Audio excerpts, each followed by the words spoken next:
Introducing Kaelor 7. Planet name and description. Kaelor 7.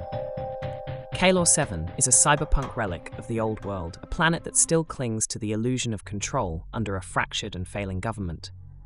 Once a bustling industrial hub linked directly to Terra, Kaelor 7 was a world of commerce, technology, and power. But when Terra fell, the supply lines vanished overnight. Now the megacities of Kaelor 7 are sinking into rot. Neon skyscrapers rise above smog-choked streets, their corporate logos flickering like dying embers.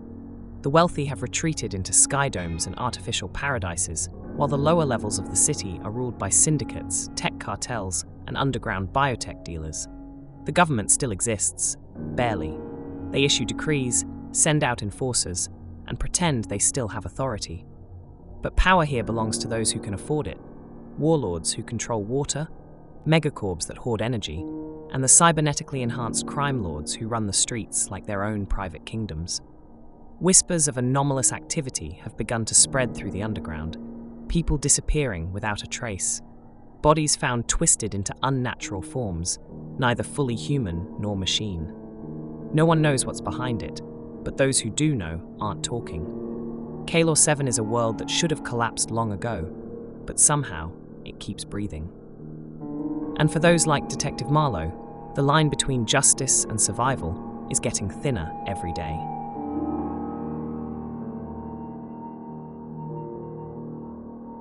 Chapter 1. Neon and Blood.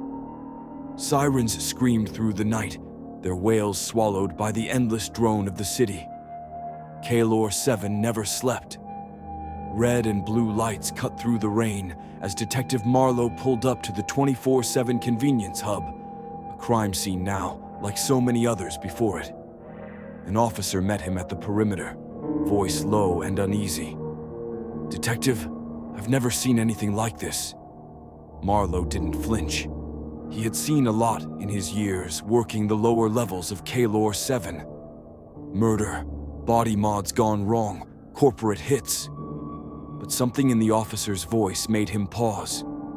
He stepped through the holographic crime barrier, the neon rain hissing against the pavement.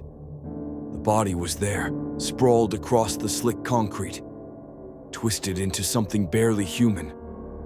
Marlowe knelt, the metallic tang of blood thick in the humid air, mixing with something else, something chemical, synthetic. A sharp, artificial stench. Out of the corner of his eye, movement. A kid, a teenager, lurking near a dumpster covered in glitching advertisements. Marlowe stood, his shadow stretching across the alley as he approached. The kid saw him, turned to run. Marlowe was faster. Chapter 2. The First Lead. The kid's name was Danny, a street rat, barely old enough to drink, but already deep enough in the city's underworld to know what fear looked like. Marlowe pulled up Danny's record on his scanner. Charges flashed in orange and red. Assault, drug dealing, low-level gang affiliations. Not a killer, but not innocent either. "What do you know about tonight?" Danny hesitated. His eyes kept darting into the darkness. "Look, man, I don't know nothing, all right? I was just hanging out." Marlowe brought out a bag from his own coat pocket. "Then what's this? You wouldn't want to go back to jail now, would you?" Danny's breath hitched. "That ain't mine." Marlowe said nothing. Waited. Finally, Danny caved. "Some suits showed up a few nights ago," Danny muttered, rubbing his arms. "Came to my crew, said they had work." Marlowe's jaw clenched. "Work," Danny swallowed. "Snatching people. Taking them somewhere. They paid a lot." Marlowe's fingers tightened around his scanner. Danny wasn't done. "I saw something weird, though. You know that body earlier?" Danny shivered. "I'd seen him before. Not too long ago, my boys and I snatched him up." Marlowe pulled up an image. A man in a tailored black coat. Sharp eyes, expression unreadable. "His name's Scythe. Is this the man that hired you guys?" Danny's face went pale. "Yeah, that's him." Chapter 3. The Warehouse Incident. The deeper Marlowe dug, the worse it got.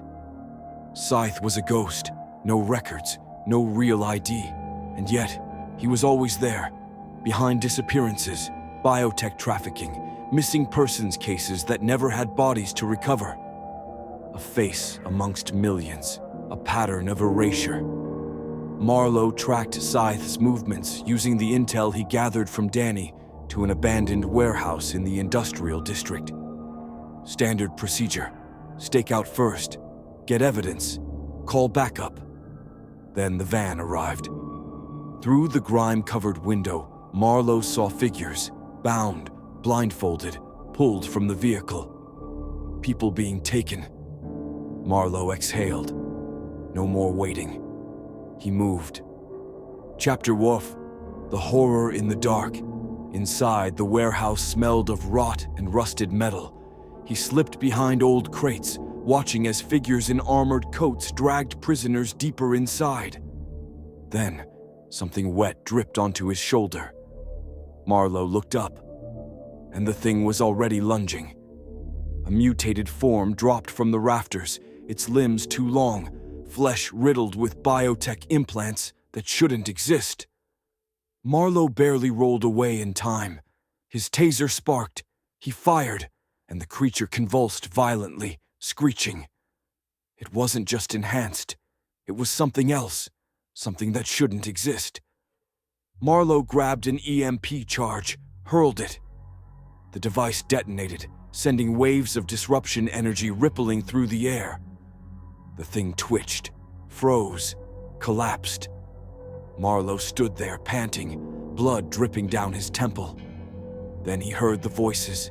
More were coming. Chapter 5. The chase. Scythe had already fled.